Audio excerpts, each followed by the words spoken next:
Catherine, obviously we had seen you last Monday at the planning board meeting. Yes. We made a presentation, Yes. and we had unanimous vote on that, so if you could just present it to the council and field any of their questions, I'd appreciate it. Okay, I'm assuming that Greg sent out copies of what was approved by the planning board to Yes. everyone.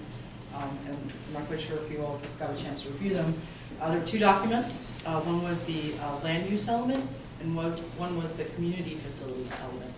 The community facilities element was important to update because of the census data that came out in 2010. So I took a look at all of the community facilities and referenced back to the 2000 community facilities element at the time of the last census. Starting with that, some of the changes that have happened, and I know you're all familiar with, is the fact that we received some ROSI grants. We built the marina. So essentially, we also built the municipal building. So the borough has acquired some more land for its community facilities. It's improved many of its community facilities, and some still need to be improved. To highlight, basically, obviously we know that the police got a much better, they have a much better setup now. They went from about 1,000 square feet to almost 12,000 square feet. Obviously the administration offices obviously have changed. Everyone seems to be happy with that. Also, there were some improvements with the fire department. So the fire department is happy. The only thing that the fire chief mentioned was that he needed a new generator for company number 1.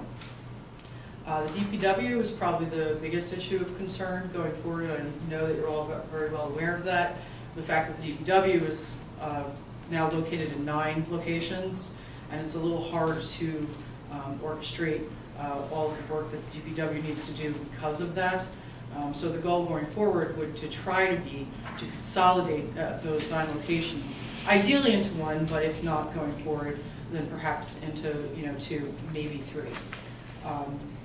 Based on the national standards, the library technically is not a big enough size for a population because our population has increased. Just as a reference, in 2000, there were 7,677 people in Edgewater, and as of the census 2010, there were 11,513. So that's about a 50% increase. And based on the discussions I had with the library director, she did indicate that based on state standards, they really need to double their space. And she did mention a need for perhaps a location in the southern end of the borough. With that said, in discussions with the planning board, they also made recommendations for maybe more of a mobile unit, perhaps in the southern end of town, to make it a little bit more convenient for people to either drop off books or what have you, or have a mobile unit with some types of books, and felt that perhaps with some of the changes, the technological changes that are happening in our society, that perhaps a full-fledged second site wasn't necessarily necessary, and advocated working together with the community center and also the George Washington School for programming space. So that's pretty much a summary of the community facilities element. Councilman, I have a question. Yes. What are the state standards for the library? I can tell, I mean, I don't know them offhand. I don't remember if I have it in my document, Okay. but I can certainly find out from the Yeah, could you, library. and can you tell me when was the last time that they were revised? The state standards? Right. Oh, again, I'd have to ask the library director. This is based on my interview with her. Okay. I don't know what the actual state standards are, but I can certainly find out. That'd be great if you don't mind. So, okay, let me just Thank take. you. And, you could just shoot the information over to Greg, and Greg will pass it on to the rest of the mayor and council. I'm trying to remember, I might not include it in the document, but I may have it in my interview notes. But if not, I'll Okay. get it too. Heather, are there any grants pending that we look like we're close to, or that helps any of these issues, or? I'm not in control of the grants. I know It's a that. better question Just for curious if you- for Greg. if I you're aware. don't know what we've actually applied for recently. I know, I briefly saw you. Specific to the Public Works and library, the library received a historic trust grant from both the state and the county, similar to the borough for the old Borough Hall. So they were able to do a substantial amount of the exterior with deferred costs from those two grants. For public works, there's not too much as far as building wise. We have the recycling trust account, which we purchase equipment with, but as far as facilities, Maybe either in the next meeting or certainly no later in the November meeting, we should have them come in and review where we're at. Absolutely. Because we'll be talking about them anyway coming into the year, just to figure out what we're doing. Thanks.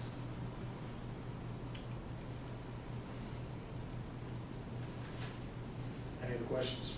Yeah, and Catherine, would you be able to attend that meeting as well, when we bring in the grants writer? Only because I think that maybe it might not be a bad idea for them to know what it is that what some of our needs are, and by. Yeah, I don't see why not. Yeah, okay.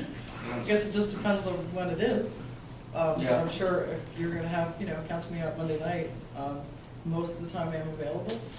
Okay. And we have one other board on Monday nights, but I don't actually think I can focus with any of your council meetings. Okay, we'll make sure that we give you sufficient time to plan for everyone. So I guess we'll move on to the. The land use element. The land use element. Okay, so I was directed to prepare a land use element based on a letter that was received by the planning board from the zoning board. As you're probably all well aware, the zoning board's granted many variances, both use and bulk, over the last 10 years. And the knowledge that I have would be over the last 5 to 5.5 years that I've been my tenure here. And because there was really sort of a imbalance over how many applications are going to the zoning board. And so there's a couple of reasons why we are taking now a look at the land use plan and the zoning of the borough. One is to look at what types of use and bulk variances have been granted. Two, to try to make some of those developments conforming, but also number 3, to ensure that any future development and redevelopment will be compatible with the development that's been happening. As part of the land use element, I did do some census data analysis, and I already talked about the increase in the population. The largest age group is between the ages of 25 and 44, which would be the childbearing years. The largest increase in the actual population percentage increase is actually under 5 and over 75. So that's kind of interesting too. So you obviously have the largest age group, but the increase was in the under 5, that's people having babies, and then the over 75, and obviously that's the aging of our population. Plus as well, the fact that some buildings have been built in town that are also senior buildings. So, let's see, what were other things of note? The average household size increased from 2 to 2.04 persons, and the average family size also increased from 2.7 to 2.76 persons. Why that's significant is basically, I think, a result of the economy and basically kind of what happened in 2008. And so more people are staying at home rather than going out into their own households. People are doubling up. And I think that we have seen a lot of that in the last 5 years or so. Those are Edgewater numbers, right? This is all Edgewater. And This is specifically Edgewater. in comparison to those two particular pieces of data, those two particular numbers you just gave, comparison nationwide or statewide, do you have anything to compare it against? The only thing that I've probably compared it to, and I'm trying to remember off the top of my head, would probably be Bergen County. Yes. Oh, no, in the households. Did I do a comparison?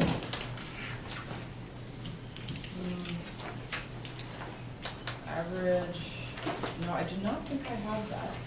Typically, what I will tell you is that both those numbers have typically increased even nationally because of the same reasons that I've already stated. Do you think that it increased, that we kept up with county numbers, state numbers, nationwide numbers, or do you think that we were below? I really can't comment on that unless I take a look at that specifically. But one of the other things that I felt was of, I think, pretty great importance was the fact that the median value of owner-occupied units from 2000 to 2010 increased from $283,900 to $552,550.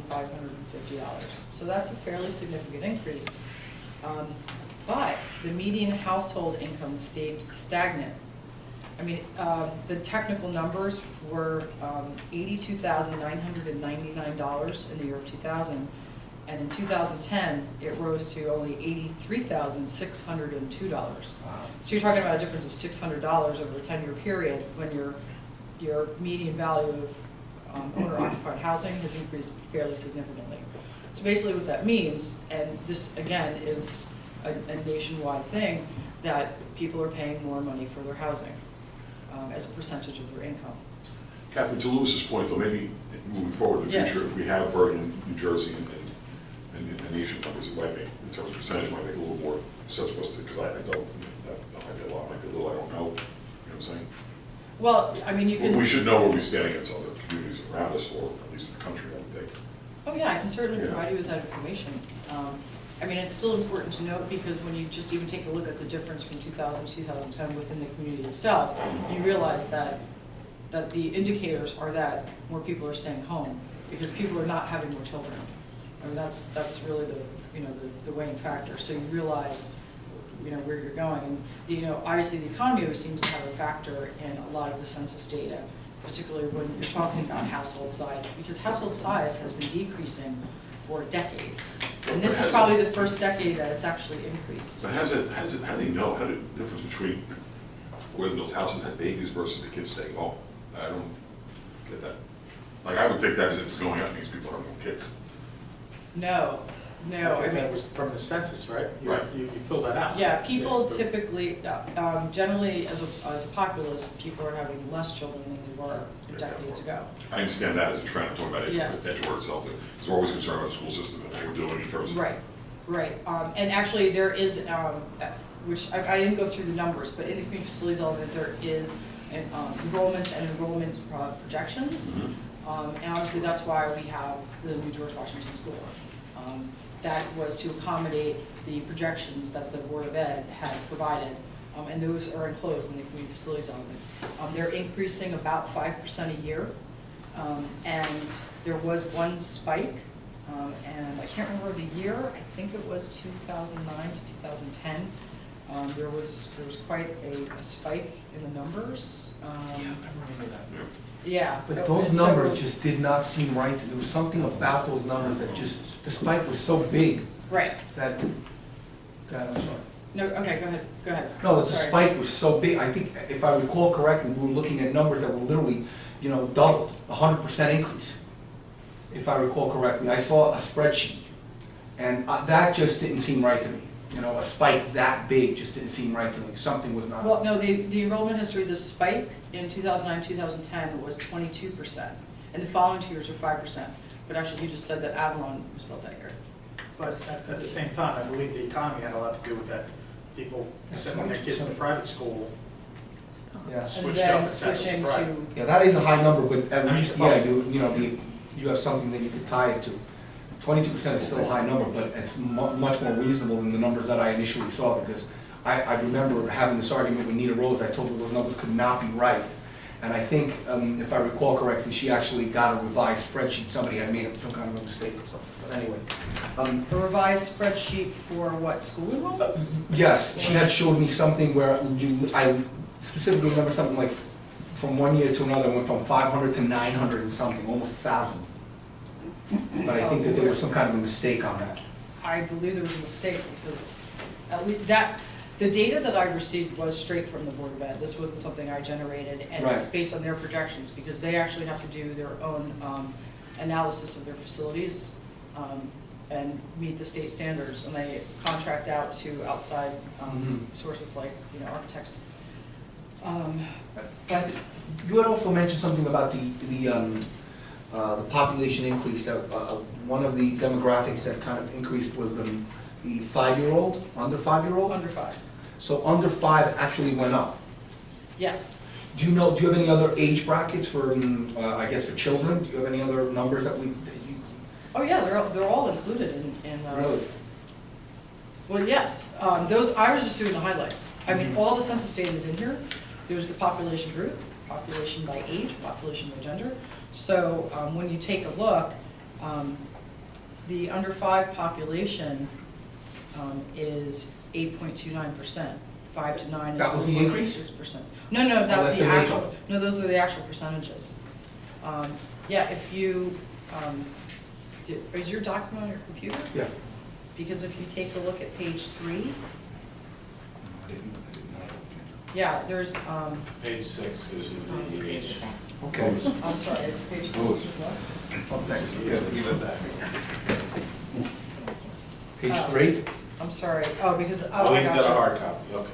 Page 3, on the upper right-hand corner, page, what's actually listed as page 3. Okay. There's a table on the bottom. Mm-hmm. You can see population by age, and it has the different age brackets there. So what you'll see is obviously the largest age group would be the 25 to 44-year-olds. Because you can see just the pure numbers and the percentages that are there. But then what the next thing I indicated was the actual age groups that had the biggest percentage increase. So one is just the largest group in 2010, and then the other two were the biggest increases. And again, there's the natural aging of the population, which again is a national trend, and I suspect that there are young families that have been moving into Edgewater based on the fact that there's been many multifamily housing units that have been built. And in fact, 35% of the housing stock has been built between 2000 and 2010. Yes. With respect to the prices of the houses, are they broken down by decile? By, Every 10%, what the value has changed over the 10 years? I just have the median, that's provided by the census. Further data than that, I do not have. That would probably be something that I would have to investigate with an actual real estate agent, because the census just provides the median income, median value, I'm sorry. Yeah. Interesting to know how much of the increase all the way. Yeah, go anywhere, right? Where the increase is more.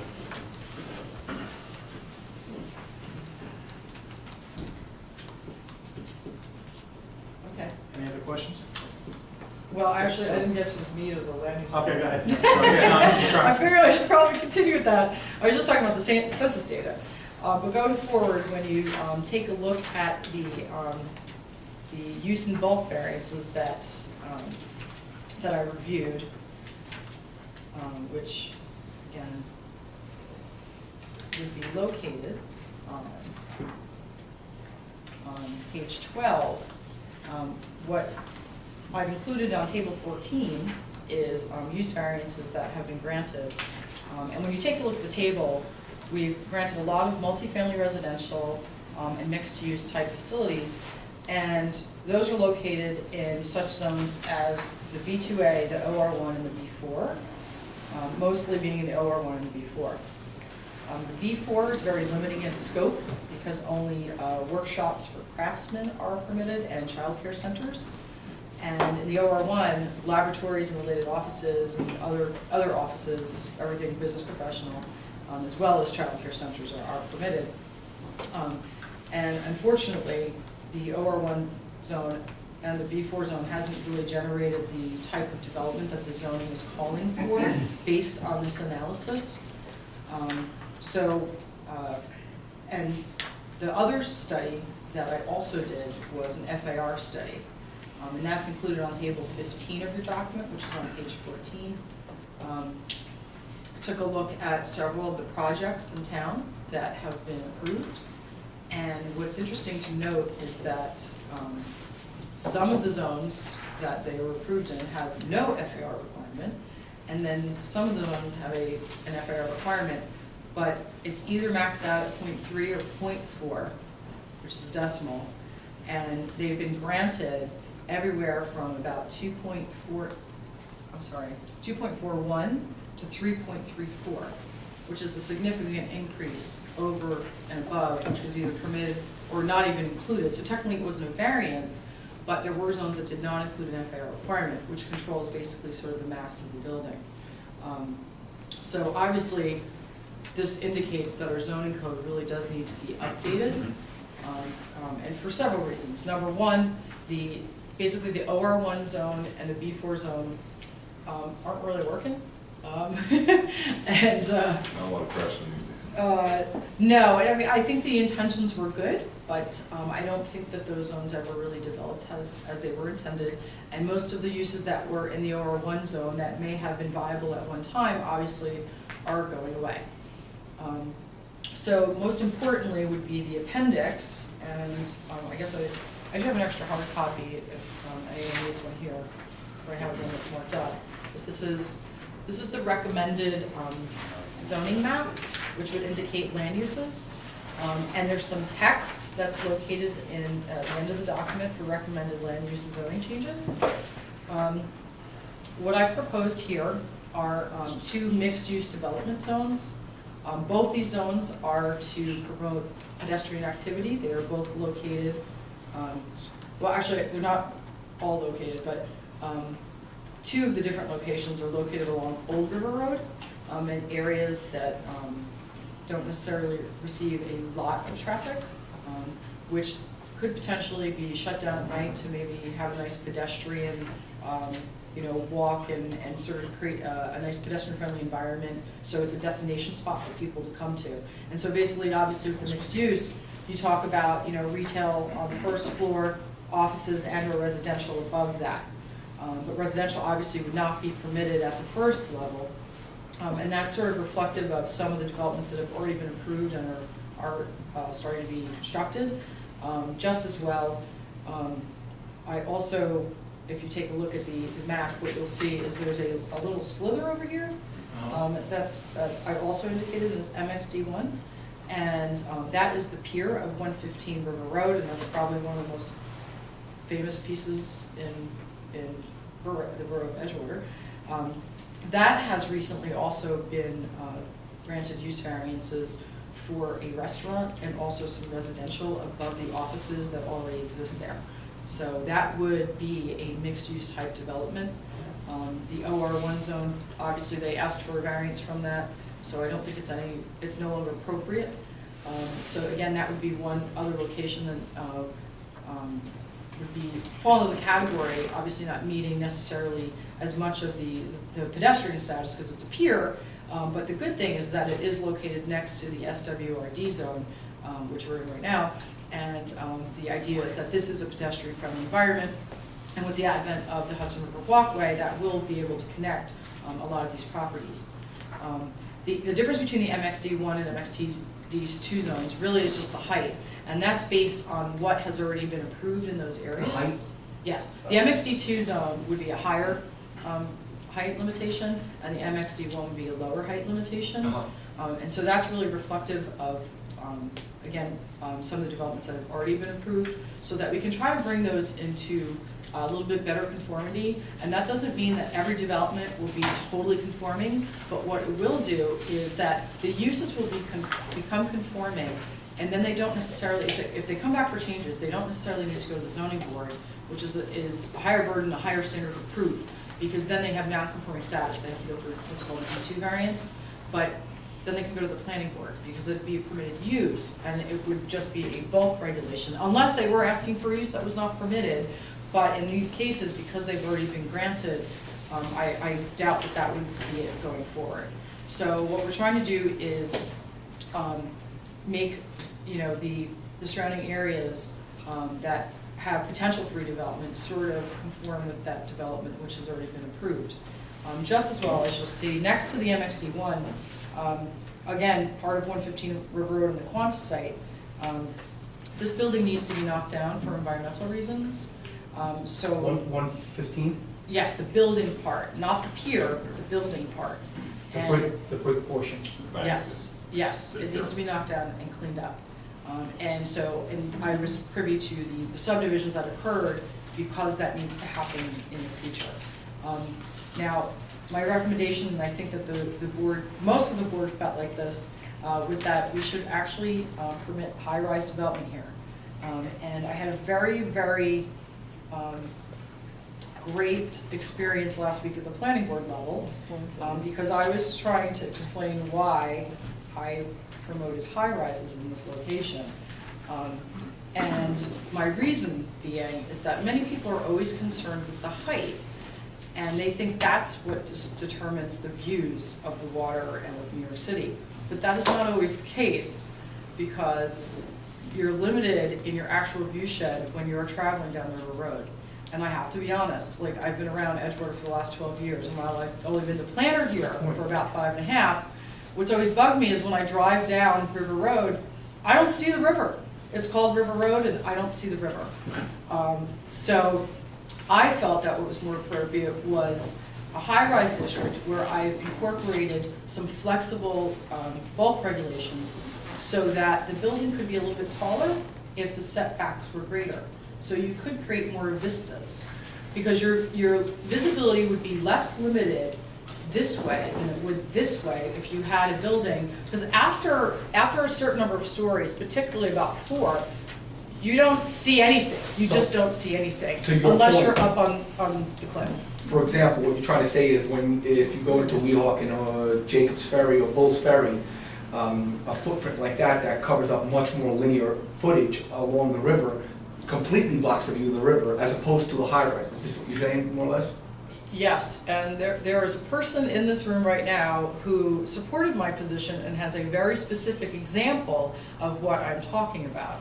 And there are a few board members that were very concerned with the height issue, but when a member of the public spoke and gave a real live example, then I think the board members, the full complement of the board, because obviously we had a master plan committee, they were then convinced that that was a better plan going forward to the future, because you're not limiting those vistas. Right.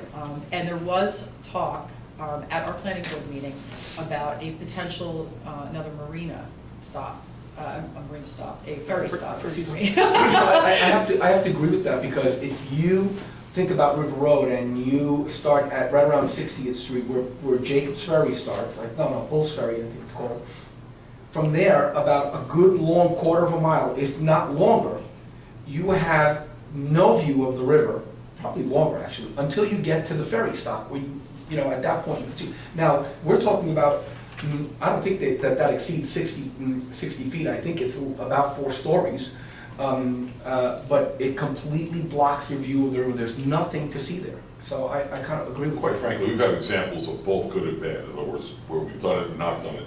And it goes beyond that. It goes to the park we have down by River Road. It goes to the enrollment in the schools and whatnot. There's a lot of advantages to it. Okay, so to that point, there was some discussion about having more mixed use there. And one of my concerns in the iPark project here was when they came in with this Stop and Shop. And my concern was, number one, how much retail can you actually support in the community? There's definitely a balance. There's definitely a balance, and specifically when there are other supermarkets in a town that is not that big. The borough is not a huge town, So that was one of my concerns.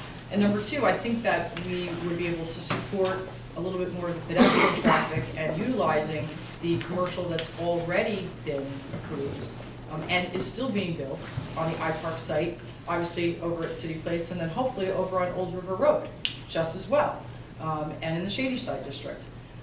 And number three, the fact is that I'm trying to find my spreadsheet on school children, but high-rises produce less children than other developments.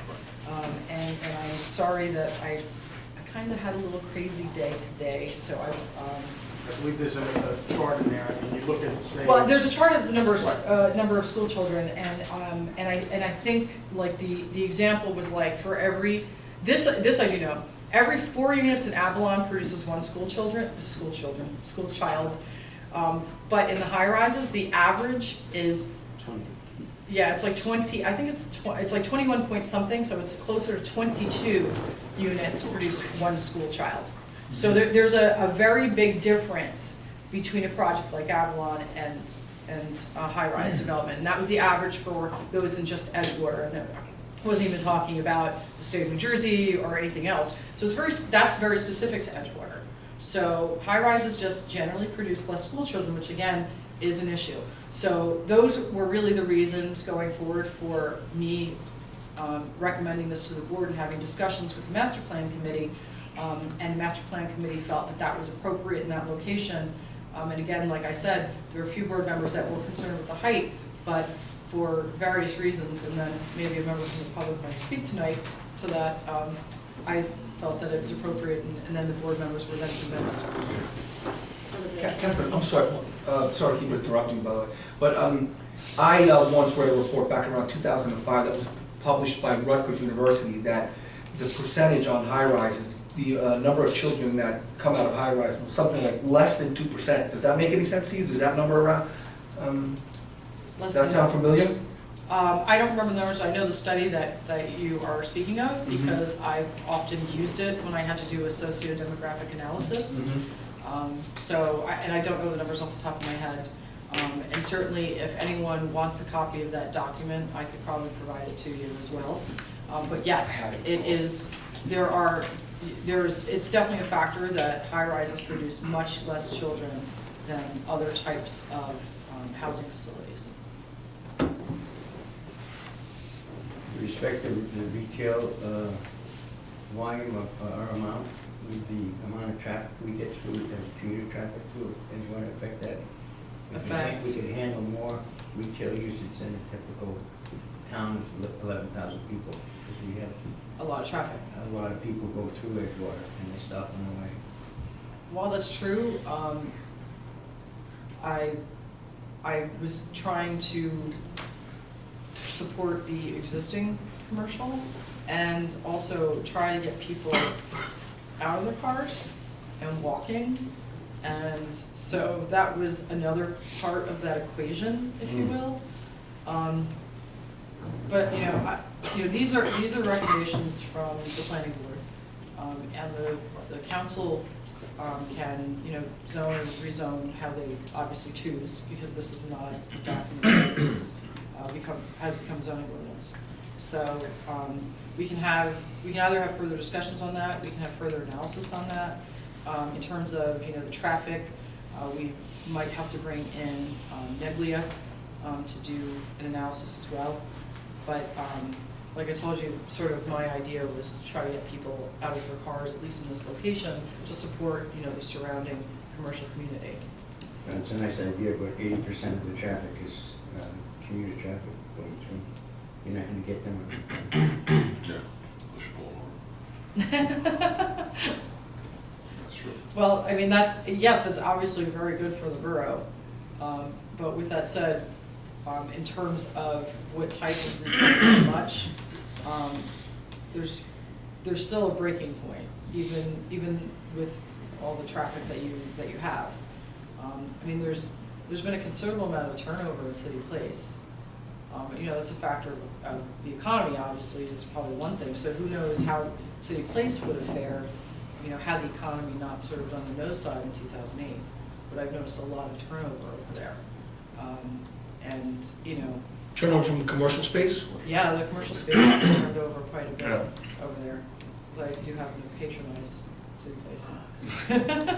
Do we educate me, do we do a separate meeting on this, to me, like the detail what part of another has this, is that how it works? An ordinance. Well, I realize it's ordinance, so that's just the process, just the ordinance. Yeah, this is a document that was adopted by the planning board, making recommendations. The next step would be the council actually creating a zoning ordinance and adopting that zoning ordinance. I understood that, I was just wondering if there's something over about that we get together. Thank you. Any other questions? Catherine, could you just explain to me where, overall, the majority of it in the 4th district there was, you're going to what has already been approved, correct? Well, yes. We tried to create the bulk regulations so that they would, and the use as well, to help conform to some of the projects that have already been built. and then follow through with extending those areas so that the areas we'd like to see redeveloped or obviously will probably need redevelopment or will redevelop in the future, they will be compatible with the existing surrounding development. I think it's a great plan to keep everyone on par and bring new into these neighborhoods. Business will be good for business, and I happen to think it's a good plan. Any other questions? Thank you, Kath. Okay, can you stick around if you have any questions from the public?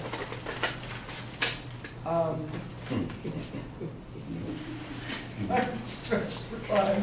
I'm supposed to be in Westwood in 10 minutes. Okay. I apologize, but I did call Greg earlier and told him the reason I was late today. So, but I can gladly come back to a future meeting if that's okay. All right? That's fine, thank you. Okay. Thank you very much. Thank you. We'll see you, man.